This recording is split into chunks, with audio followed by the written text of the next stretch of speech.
Praise the lord. ప్రభువైన యేసుక్రీస్తు నామం పేరట మీ అందరికీ నా శుభములండి.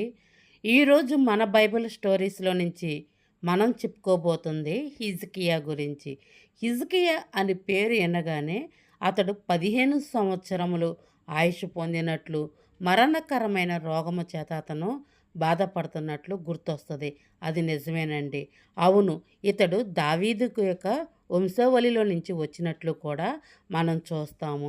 అంతేకాకుండా ఇతని జీవితంలో ఇతను స్వస్థత పొందిన తర్వాత యెషయా ప్రవక్త ద్వారా దేవుడు వాగ్దానం చేసిన చప్పున అతడు స్వస్థత పొందిన తర్వాత అతడు వేరే దేశపు రాజులు వచ్చినప్పుడు అతనుకున్న మొత్తము సంపద చూసినప్పుడు ఆ యొక్క గర్వాన్ని బట్టి దేవుడు అక్కడ కూడా హెచ్చరించినట్టు చూస్తుంది. ఎందుకంటే ఇతని జీవితం ద్వారా మనమేమి నేర్చుకోబోతున్నామంటే దేనిని బట్టి దేవుడు మనకి ఇస్తూ ఉన్నాడో దానిని బట్టి మాత్రం ఎన్నడూ కూడా మనం అతిశ్రయపడకూడదు. దాన్ని బట్టి మనం గర్వపడకూడదు. ఇతరుల ముందు మనం చూపించుకోకూడదు. ఈ యొక్క జీవితం ద్వారా మనం నేర్చుకోవాల్సింది ఏమిటంటే దేవుడు చేతుల మనం రెక్కల కింద దీనులమై ఎల్లప్పుడూ కూడా మనం తగ్గించుకుంటూ తగ్గి ఉండాలి. అంతేగాని ఎన్నడూ కూడా మన పట్ల దేవుడు చేసిన మేలులు మర్చేవారిగా కూడా మనం ఉండకూడదు. ఎందుకంటే ఆయన కృప లేకపోతే ఈ రోజున ఈ క్షణము మన ఊపిరి కూడా మనము పీల్చుకోలేమన్నమాట. దేవుడిచ్చిన ఈ యొక్క ఉచితమైన కృపకు ఆయనకి ఎల్లప్పుడూ కూడా మనము కృతజ్ఞతాస్తుతులు చెల్లించేవారిగా మనం ఉండవలసి ఉంది. తన పితరుడైన దావీదు చేసినట్లు అతడు కూడా యెహోవా దృష్టికి పూర్ణముగా నీతిననుసరించి ఉన్నత స్థలములను కొట్టివేసి, అంటే విగ్రహములు పగలగొట్టి దేవతా స్తంభములను పగలగొట్టి మోషే చేసిన ఇత్తడి సర్పములను చిన్నాభిన్నముగా చేసెను. అతడు ఇజ్రాయేలు దేవుడైన యెహోవా యందు విశ్వాసముంచినవాడు. అతని తర్వాత వచ్చిన యూదా రాజులలోనూ అతనికి పూర్వీకులైన రాజుల్లోనూ అతనితో సమానమైన వాడు ఒక్కడనూ లేడు. యెహోవా వారితో హత్తుకొని ఆయనను వెంబడించుటలలో వెనక తీయక ఆయన మోషేకు ఆజ్ఞాపించిన ఆజ్ఞలన్నిటినీ గైకొనుచూ ఉండెను. కావున యెహోవా అతనికి తోడుగా ఉండెను. తాను వెళ్ళిన చోటనెల్లా అతనికి జయము అనుగ్రహిస్తూ ఉండెను. మోషే అయితే ఆజ్ఞాపించి ఉన్నాడో ఆ ఆజ్ఞలన్నీ కూడా హిజ్కియా ఆరంభించి వాటిని అవలంబిస్తూ జీవితంలో అతన్ని నెరవేర్చిన వాడిగా మనం ఇక్కడ చూస్తాము. ఎందుకంటే ఆ ఆజ్ఞలు కట్టడలు మొత్తము కూడా అతను గైకొని నడిచిన విధముగా, అట్లాగనే దావీదుకి చేసిన వాగ్దానము చొప్పున ఇతని జీవితంలో అది నెరవేరినట్లు మనం చూస్తూ ఉంటాము. ఎందుకంటే అతని పరిపాలనలో దేవుడే అతనికి తోడై ఉన్నాడు. ఒక రోజైతే యెషయా ప్రవక్తకి హిజ్కియా గురించి దేవుడు మాట్లాడతాడన్నమాట. ఆ దినములలో హిజ్కియాకు మరణకరమైన రోగము కలగా ఆమోజు కుమారుడును ప్రవక్త అయిన యెషయా అతని యొద్దకు వచ్చి, నీవు మరణమవుచున్నావు గనుక బ్రతకవు గనుక నీవు నీ ఇల్లు చక్కబెట్టుకొనమని యెహోవా సెలవిచ్చుచున్నాడని చెప్పాను. అతడు తన ముఖము గోడ తట్టు తిప్పుకొని, యెహోవా యథార్థ హృదయుడైన సత్యముతో నీ సన్నిధిని నేనెట్లా నడుచుకొంటినో, నీ దృష్టికి అనుకూలముగా సమస్తమును నేనెట్లా జరిగించుతునో కృపతో జ్ఞాపకము చేసుకొనుమని హిజ్కియా అయితే కన్నీళ్లు విడుచుచు యెహోవాకు ప్రార్థిస్తూ ఉంటాడు. యెషయా నడిమశాలలో నుండి అవతలకు వెళ్ళక మునిపే యెహోవా వాక్కు అతనికి ప్రత్యక్షమై మరలా కూడా ఇలాగ సెలవిచ్చాను, నీవు తిరిగి నా ప్రజల అధిపతి అయిన హిజ్కియా యొద్దకు పోయి అతనితో ఇట్లనము, నీ పితరుడైన దావీదునకు దేవుడగు యెహోవా నీకు సెలవిచ్చినది ఏమనగా, నీవు కన్నీళ్లు విడుచుట చూచి తిని నీ ప్రార్థన అంగీకరించి ఉన్నాను. నేను నిన్ను బాగు చేసేదను. 3 దినములు నీవు యెహోవా మందిరమునకు ఎక్కిపోదువు. ఇక 15 సంవత్సరములు నీకు ఆయుషు ఇచ్చేదను అని దేవుడు అయితే ఆ ప్రవక్తతో ఏమైతే చెప్తూ ఉంటాడో అది ఆ విధముగా వెళ్ళి హిజ్కియాతో అతను చెప్తూ ఉంటాడు. దేవుడైతే మరలా నాతో మాట్లాడి ఉన్నాడు. నీ యొక్క కన్నీటి ప్రార్థన దేవుడు విని ఉన్నాడు. నీకు 15 సంవత్సరములు ఆయుష్ ఇచ్చి ఉన్నాడు అని ఎప్పుడైతే ప్రవక్త చెప్తూ ఉంటాడో అప్పుడు నాకు ఒక ఆనవాలు కావాలి అని కూడా హిజ్కియా అతను అడిగినట్లు మనం చూస్తాము.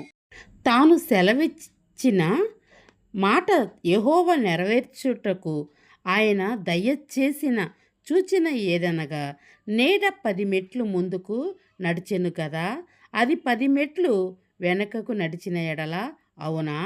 అందుకు హిజ్కియా ఇట్లా నేను నీడ 10 మెట్లు ముందుకి నడుచుట అల్పము గాని నీడ 10 గడుపులు వెనకకు నడుచుట చాలును. ప్రవక్త అయిగు యెషయా యెహోవాను ప్రార్థింపగా ఆయన అహాజు గడియారపు పలక మీద 10 మెట్లు ముందరికి నడిచాను. నీడ అది 10 మెట్లు వెనకకు తిరిగిపోవు చేశాను. ఎందుకంటే ఇక్కడ ఆనవాళ్ళు అడుగుతూ ఉంటాడు. ఆ ఆనవాళ్ళు చొప్పున దేవుడైతే ఒక రుజువుని అతనికి చూపిస్తూ ఉంటాడనమాట. దేవుడైతే 15 సంవత్సరాలు ఆయుషిస్తాడు. తర్వాత యెషయా అంజూరపు పండ్లు ముద్దను తెప్పించి చెప్పగా వారు దానిని తెచ్చి కురుపు మీద వేసిన తర్వాత అది కూడా ఉన్న ఆ పుండు మొత్తము కూడా మాడిపోయిద్ది. మాడిపోయిన తర్వాత ఇక్కడ దాకా అయితే హిజ్కియా బాగానే ఉంది. ఎందుకంటే అది మరణకరమైన రోగమైనప్పటికీ దేవుడికి అసాధ్యమైనది ఏదీ లేదు కాబట్టి హిజ్కియాని స్వస్థపరిచాడు. ఇక్కడ దాకా అయితే దేవుడు ఎంతగానో కాపుదలనిచ్చినందుకు అతనైతే కృతజ్ఞత కలిగి ఉన్నాడు. ఎప్పుడైతే పక్క దేశం నుంచి వస్తారో వారిని చూసినప్పుడు అతడు ఏ విధంగా ప్రవర్తించాడో, మరలా దేవుడు ఏ విధంగా మాట్లాడాడో అది కూడా మనం ఈ స్టోరీలో చూద్దాం. ఆ కాలమందు బబులోను రాజును బాబదాసు కుమారుడైన బెర్బోదాను హిజ్కియా రోగి అయి ఉండిన సంగతి పత్రికలు కానుకలు అతని యొద్దకు పంపగా హిజ్కియా దూతలు వచ్చిన మాట విని వారిని లోపలికి ఆహ్వానిస్తాడు. వాళ్ళని లోపలికి పిలిచిన తర్వాత తన నగరం అందేమి రాజ్యం అందేమి కలిగిన సమస్త వస్తువులు దేనిని కూడా మరుగు చేయక తన పదార్థములు గల కొట్టును వెండి బంగారమును గంధవర్ణములను పరిమళ తైలమును ఆయుధ కాలమున తన పదార్థములనున్న సమస్తమును కూడా వారికి చూపిస్తాడు. అప్పుడు ప్రవక్త అయిన యెషయా రాజు హిజ్కియా యొద్దకు వచ్చి ఆ మనుషులను ఏమనిరి, నీ యొద్దకు ఎక్కడి నుండి వచ్చిరి అని హిజ్కియాని అడుగుతాడు. అప్పుడు హిజ్కియా అంటాడు, బబులోను నగరంలో దూరదేశము నుండి వారు వచ్చి ఉన్నారని చెప్పాను.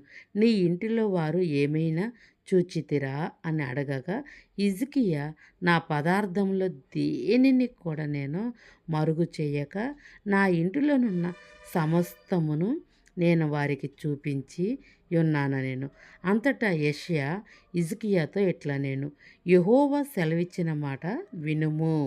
వచ్చిన దినములలో ఏమియు మిగలకుండా నీ నగరమందు సమస్తమును నేటి వరకు నీ పితరులు సమకూర్చి దాచిపెట్టిన దంతయు బబులోను పట్టణంలో ఎత్తుకొని పోబడునని యెహోవా సెలవిచ్చుచున్నాడు అని అక్కడ యెషయా ప్రవక్త హిజ్కియాతో స్పష్టంగా మాట్లాడతాడు. ఎందుకంటే అక్కడ అతనికి కలిగినది దేవుడిచ్చినది అతడు గర్వంగా వారు శత్రువులా మంచివారా అని ఆలోచించుకోకుండా నాకేంటి అన్న గర్వము హిజ్కియాలో మనం చూస్తాం. అతను ఉన్న దానిని మొత్తము కూడా అతడు బయలుపరిచినట్టు అక్కడ బబులోను రాజులకు మొత్తము కూడా బయలుపరిచి అతని దేశమందు అతడు ఆహార పదార్థాలు అతని ధనధాన్యాలు బంగారము మొత్తం మొత్తము కూడా అతడు నాకెంతుంది, ఎంతుంది, ఎంతుంది అని విస్తారంగా చూపించుకున్నాడంట. ఈ రోజున చాలామంది కూడా వారికున్నది కొద్దిగా అయినప్పటికీ కూడా నాకింతుందే, అంతుందని లేని దాన్ని కూడా గర్వంగా ఊహించుకుంటుంటారు. ఎందుకంటే దేవుడు చెప్తూ ఉన్నాడు, దీన హృదయులను దేవుడైతే లేపుతాడంట. గర్వ హృదయాలను అణిచివేస్తానని దేవుడు చెప్తూ ఉన్నాడు. ఇక్కడ హిజ్కియా ఏ గర్వంతో అయితే బబులోను రాజులతో నాకింత కలిగి ఉంది అని చూపించుకున్నాడో, దేవుడు వెంటనే ప్రవక్తకు బయలుపరిచి అతడు దొంగల చేత దోచుకొనబడిన వాడుగా మనము చూస్తూ ఉన్నాం. ఎందుకంటే ఇక్కడ దేవుడి ఉగ్రత కూడా దిగి వచ్చినట్లు మనం చూస్తూ ఉన్నాం. మ్- మరియు నీ గర్భమందు పుట్టిన నీ పుత్ర సంతానములు బబులోను రాజు నగరమందు నపహంసకులు చేయుటకై వారు తీసుకొని పోదురు. అందుకు హిజ్కియా, నీవు తెలియజేసిన యెహోవా ఆజ్ఞ చొప్పున జరుగుటమేలా? నా మంది నా దినములలో నేను సత్యమును కలిగి ఎడల మేలే కదా అని యెషయాతో అనెను. హిజ్కియా చేసిన ఇతర కార్యములు గూర్చియు అతని పరాక్రమం అంతటిని గూర్చియు అతడు కొలను త్రవ్వించి కాలువలు వేయించి పట్టణములో నీళ్లు రప్పించిన దానిని గూర్చియు యూదారాజులు దినవృత్తాంత గ్రంథములో వ్రాయబడి ఉన్నది. హిజ్కియా తన పితరులతో కూడా నిద్రించగా అతని కుమారుడైన మనిషే అతనికి మారుగా రాజాయుతాడనమాట. ఈ యొక్క స్టోరీ వల్ల మనం ఏమి నేర్చుకుంటున్నామంటే, మన జీవితంలో ఏమి జరిగినను అది దేవుడు ప్రణాళిక లేనిదే ఏది కూడా జరగదు. ఎందుకంటే మనం ఈ రోజున జరిగింది అని మనం అనుకుంటాం.